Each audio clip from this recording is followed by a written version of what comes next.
Ok, ¿empezamos?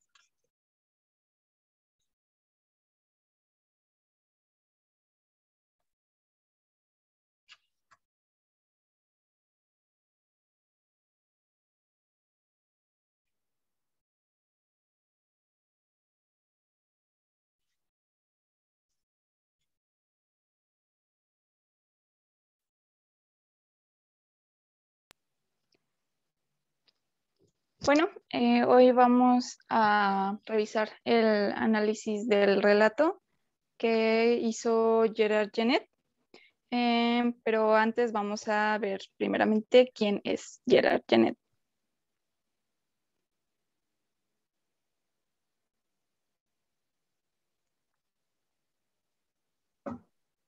Bueno, Gerard Genet era un escritor, crítico y teórico literario francés y fue uno de los creadores de la narratología.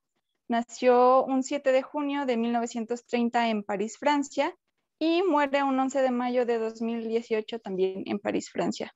Estudió en la Escuela Normal Superior de París y su nombre de nacimiento completo es Gerard Raymond Genet. Algunos de sus trabajos más destacados son Etiqueta y Poética, Literatura y Realidad y Pensamiento de Rousseau.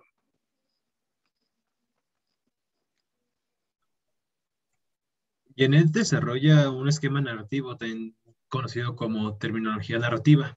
Esta se basa en un método coherente y completo para el estudio del relato y la narrativa, y se divide en tres estructuras, que es el tiempo, el modo y la voz.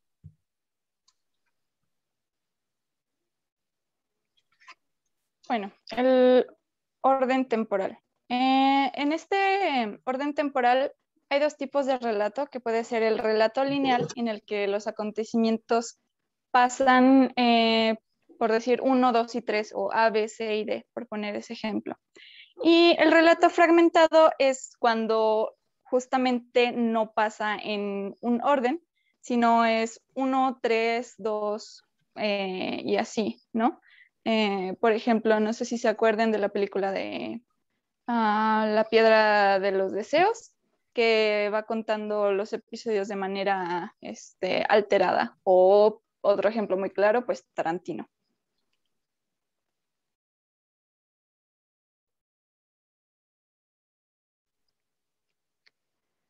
Dentro de lo que es el relato fragmentado podemos encontrar lo que se llama anacronías.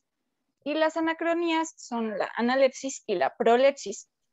De la analepsis son como los flashbacks o los recuerdos, es el pasado en sí, como regresiones al pasado, y hay tres tipos de esta. Está la interna, en la que el recuerdo es posterior al punto de partida. Por ejemplo, en El gato con botas, la parte en la que Humpty Dumpty le dice que él siempre estuvo ahí, y el gato empieza a recordar y realmente empieza a ver las imágenes de Humpty Dumpty en todos sus recuerdos de todo lo que estuvo haciendo en esa travesía, ¿no? Y luego está la externa, en la que el recuerdo es anterior al punto de partida. Por ejemplo, no sé si recuerdan a Jack Jack Attack, el corto de Pixar. Ahí es donde se va narrando casi desde un principio del pasado y se llega al punto de partida, ¿no? Cari contando todo lo que hizo Jack Jack antes de que explotara. Y la mixta, pues es la mezcla de estas dos, ¿no? Luego es la prolepsis, está la interna, es una anticipación de algo que no ocurre ni se comenta. Por ejemplo, cuando hay como sueños de algo en específico, de algún personaje o algo así, pero esto realmente no ocurre así o no se comenta como tal en la historia. Y luego está la externa, en la que se hace una predicción de un suceso que no se cuenta, pero sí va a ocurrir. Por ejemplo, no sé si vieron el episodio de Los Padrinos Mágicos, cuando Timmy cumple un año ya con sus padrinos, de que no le ha dicho a nadie, pero lo primero que vemos son escenas de personajes de películas pidiéndole que diga su secreto, No es tal cual como va a pasar, pero es una predicción de lo que Timmy va a terminar haciendo. Y la mixta, que es la mezcla de estas dos.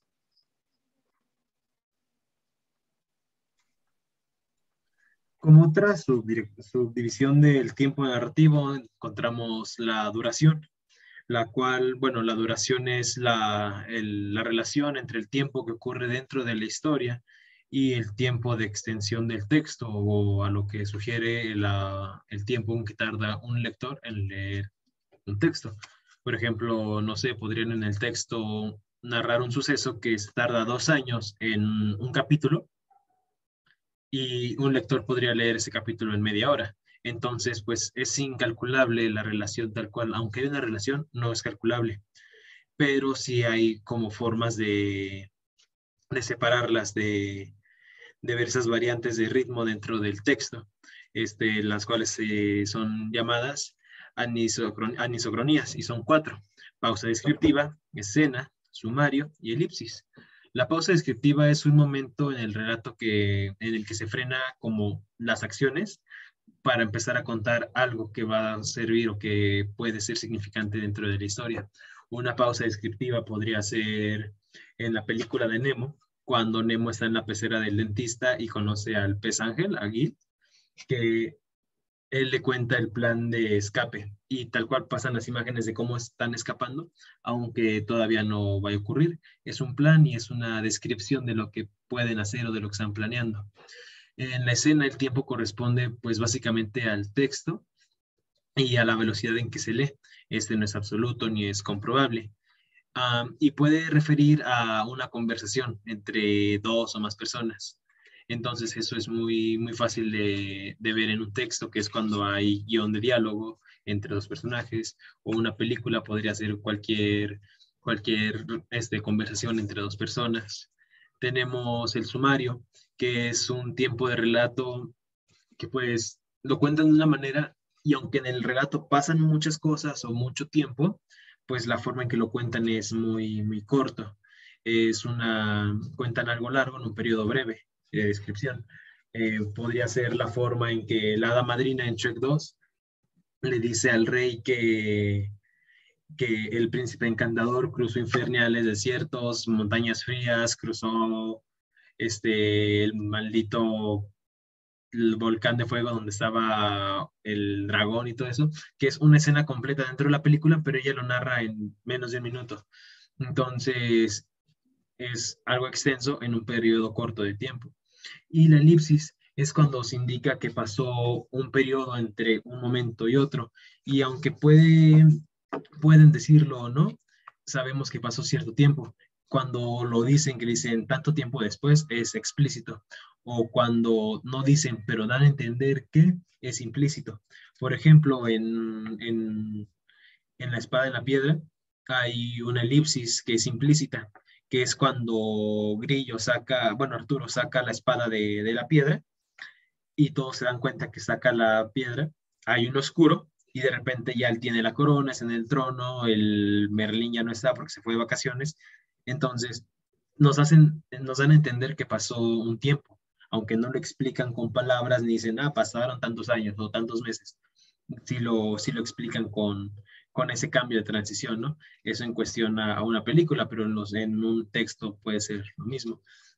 Dan a entender que pasó cierto tiempo, aunque no lo mencionen tal cual, ya sea porque un personaje ya tiene barba, o de un momento a otro un personaje ya envejeció, o ya está en un lugar muy lejano.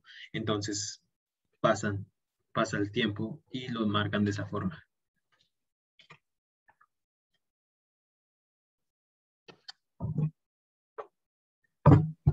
Bueno, luego pasamos a la frecuencia. Hay 3 tipos de frecuencia en los textos narrativos, que es singulativo, repetitivo e interactivo. El singulativo es cuando el cuento, la historia, el relato en sí se narra una sola vez completo. Luego está el repetitivo, que es cuando se cuenta varias veces lo que ocurrió en realidad una sola vez, ¿no? Luego está el interactivo, que es una sola vez, pero es lo que pasa varias veces. O sea, cuentan una sola vez lo que pasó varias veces. Un ejemplo del simulativo, pues puede ser cualquier cuento como, no sé, Caperucita Roja, La Cenicienta, ese tipo de cuentos, ¿no? Los clásicos. Pero si ponemos un ejemplo de repetitivo, sí, no sé si hayan visto la película de Busa Caperuza, creo que justo es película mexicana, en la que cada quien da su versión de la historia, pero a fin de cuentas es lo mismo, o sea, son, por decir, los mismos acontecimientos, pero desde la perspectiva de cada uno de los personajes. Y el interactivo es cuando contamos una sola vez lo que pasó varias veces.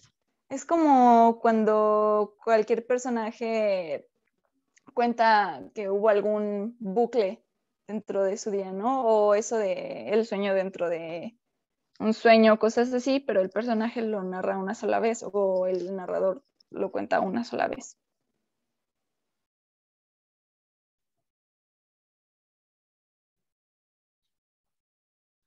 Bueno, entonces entramos con la tercera fase, bueno, la segunda parte del análisis estructural de Guéret, que es el modo narrativo. Y este se divide en dos, que es la focalización y la distancia.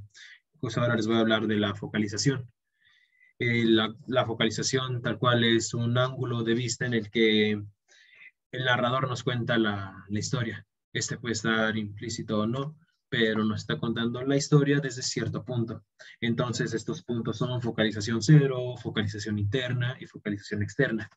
En la focalización cero, el narrador sabe todo y pues más de los personajes, sus emociones, sus sentimientos, sus acciones, sus situaciones, y sabe lo que va a ser el personaje.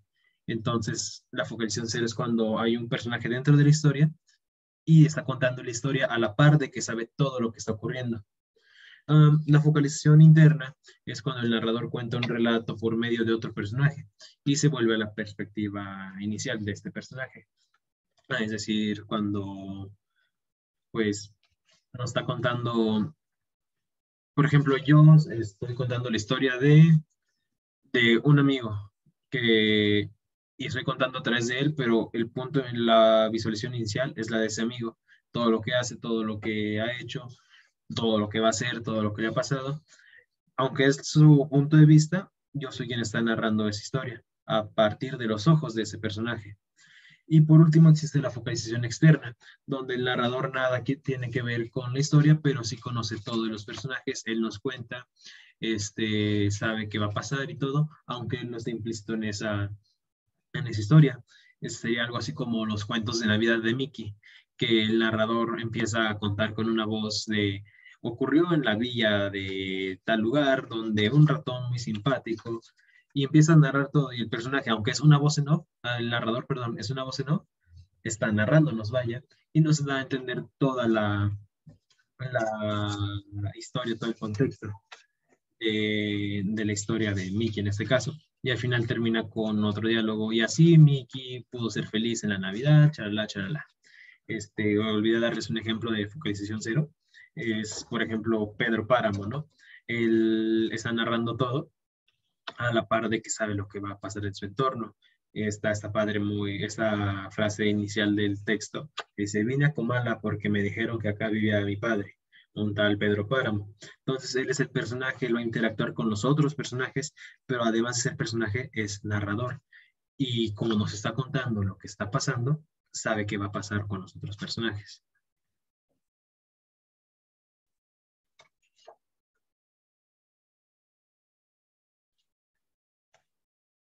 Bueno, ahora vamos con la distancia. En esta hay dos puntos, que es el relato de acontecimientos y el relato de palabras. En el relato de acontecimientos encontramos lo que es la mímesis, que es, aquí puse que es igual a imitación o algo así, pero es en realidad cuando el narrador como que se inmiscuye, por decirlo así, en la obra y cede o da diálogo a los personajes. Por poner un ejemplo, Winnie Pooh, la primer película de Winnie Pooh, en la que le habla a Tiger, le habla a Puerquito, le habla a Pooh, le habla a todos los personajes y se vuelve incluso como parte de la historia, curiosamente. Luego está la diégesis, que pues es un relato puro, es decir, el narrador habla por sí mismo y es pues distante, muy similar a lo que veíamos en el punto anterior. Luego está el relato de palabras y este se divide en tres. Está el discurso narrativizado, que es cuando el narrador solamente indica pues el acto, la acción de hablar de los personajes, pero no son sus voces. Eso lo encontramos mucho en, no sé, en algunas novelas en la que, y entonces dijo, o como en los cuentos, de hecho, en un cuento del Patito Feo o alguno similar. Y entonces el patito dijo, y entonces la mamá le dijo, y así. También está el discurso traspuesto, en el que hay diálogos de personajes, pero en situaciones subordinadas. O sea, no es como que, pasó esto y esto, y mamá dijo tal, y no sé qué tanto. No, acá es como que todavía menos la intervención de los personajes y es más la narración. Luego está el discurso restituido o el citado, en el que el narrador cede la palabra a los personajes, o sea, los personajes hablan como tal por sí mismos. Son ellos quienes van prácticamente contando la historia.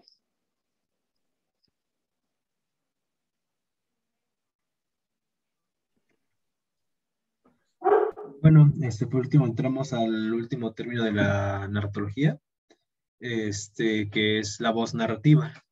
Y esta igual se divide en dos, que son sus niveles de relato y el tiempo de relato. El nivel de relato, ok.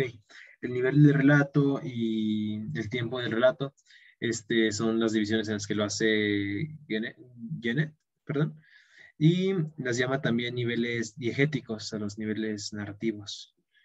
Pero bueno, son niveles narrativos y el tiempo del relato se divide en tres niveles. ¿Cuáles son el nivel extradiegético, el nivel intradiegético y el nivel metadiegético? El nivel metadiegético es como que más padre, podría decirlo yo, pero ahorita llegamos a ese. Vamos a empezar con el nivel extradiegético, que es cuando el emisor es el narrador y el receptor es el narrativo. Entonces es un ejemplo muy simple, como el narrador es, no sé, Juan Rulfo, escribiendo Pedro Páramo, y yo soy el narratario que está leyendo y yo estoy recibiendo el mensaje. Pero eso también se puede ver dentro de una historia o de un texto con personajes. Entonces aquí podría ser que el hijo de Pedro Páramo es el narrador y le está contando a los fantasmas del pueblo, que son los narratarios, el por qué vino a Kumala. Vine a Kumala porque me dijeron que acá vivía mi padre, un tal Pedro Páramo. Entonces ella le está contando a alguien a los personajes y de cierta forma no lo está contando a nosotros. El nivel intradigético, el emisor deja de ser el narrador, ese es un personaje, y el narratario no es el lector, sino otro personaje. Pasa lo mismo, vamos a un cuento, es, por ejemplo, en El fantasma de Canterville. El fantasma le explica a la hija mayor que él está muerto, que sus restos están en el sótano del castillo, pero se lo está explicando directamente a ella. Entonces, nosotros pues estamos leyendo el texto, ¿no? Pero tal cual, el personaje del narrador, que es el fantasma, se lo está diciendo a otro personaje, que es la hija. Entonces, pues ese es como el nivel, ¿no? Y por último tenemos el nivel metadiegético, que es como algo más loco, podría decirse. Es cuando el narrador le cuenta algo a un personaje, él está contando otra narración y dentro de esa narración alguien está contando otra narración. Por ejemplo, yo le estoy contando que el otro día me topé a un amigo Y ese amigo me está contando a mí que el otro día se topó a un maestro en la calle y le dijo que iba a hacer las compras. Entonces el maestro le dijo, y el otro día fui a la carnicería y el pollero me dijo que ya no tenía menudencias.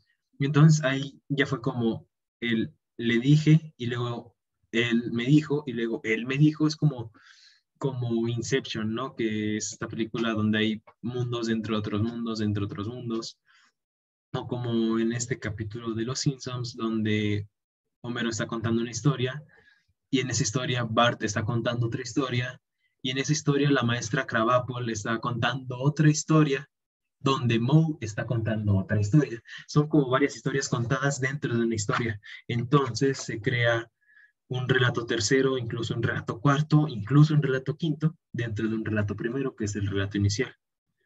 Es algo muy, no complicado, pero sí es muy, muy padre, es muy lindo de leerlo y muy lindo de visualizarlo. Entonces, pues este fue el nivel metadiegético dentro de la voz narrativa.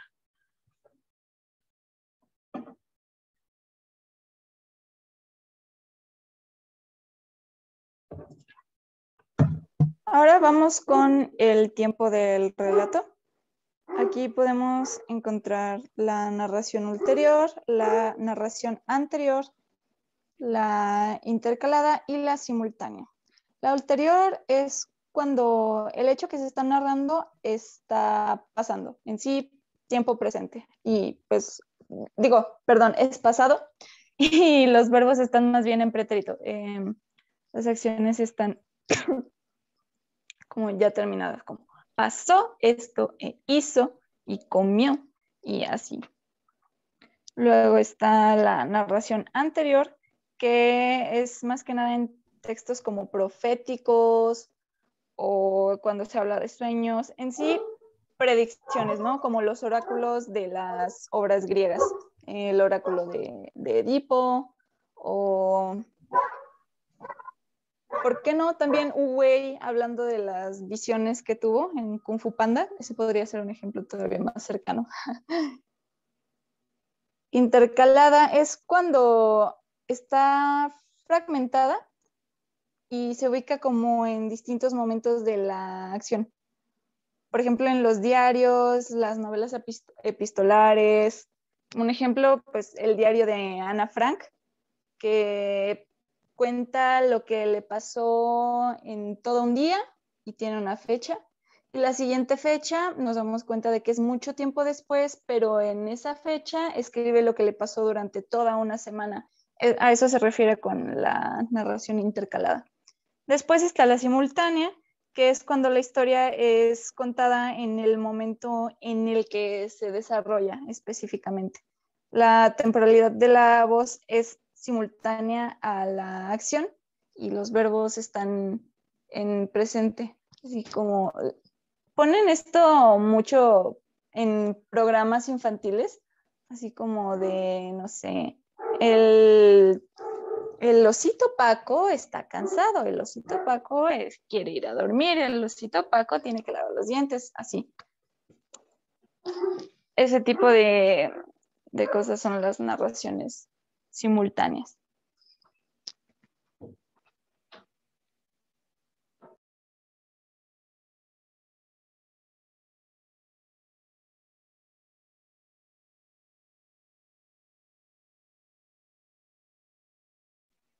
Y bueno, eso sería todo de nuestra parte. Si tienen dudas o cualquier cosa, nos pueden consultar para explicarles más, para ponerles más ejemplos. La verdad es que los ejemplos de películas y series a nosotros nos funcionaron bastante bien.